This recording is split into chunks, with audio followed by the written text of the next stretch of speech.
গত 2 দশক ধরে মধ্যপ্রাচ্য আর আফগানিস্তানে যুক্তরাষ্ট্রের সাময়িক অভিযানে এক বিশাল মানবিক বিপর্যয় ঘটিয়েছে।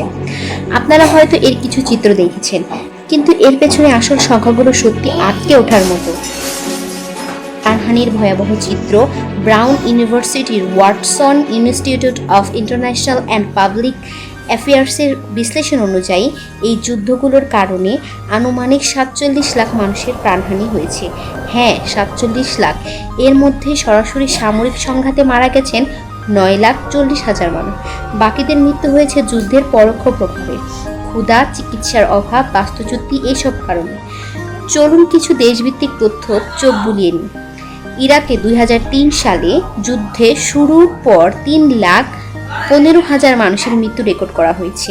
আফগানিস্তানে 2001 সালে মার্কিন অভিযান শুরুর পর প্রায় 20 বছরের যুদ্ধে 2,43,000 মানুষ সরাসরি সংঘাতে প্রাণ হারিয়েছেন। সিরিয়া, এই অঞ্চলে 2,69,000 মানুষের প্রাণহানি হয়েছে। ইয়েমেনে এখনকার যুদ্ধে 1,12,000 মানুষ মারা গিয়েছেন। এটা শুধু সাধারণ মানুষের কথা। এই সময়ের মধ্যে যুক্তরাষ্ট্র ও তার মিত্র দেশগুলো প্রায় 3,000 সৈন্য প্রাণ হারিয়েছেন। অর্থনীতির ওপর প্রভাব। এই দীর্ঘমেয়াদী যুদ্ধগুলো অর্থনৈতিক প্রভাবও ছিল বিশাল। যুক্তরাষ্ট্র এই 2 দশকে প্রায় $5.8 ট্রিলিয়ন খরচ করেছে। যুদ্ধের পরবর্তী খরচ সহ এটি মোট $8 লাখ কোটি গিয়ে দাঁড়িয়েছে। এত বিপুল পরিমাণ অর্থ ব্যয় করে কি অর্জিত হলো?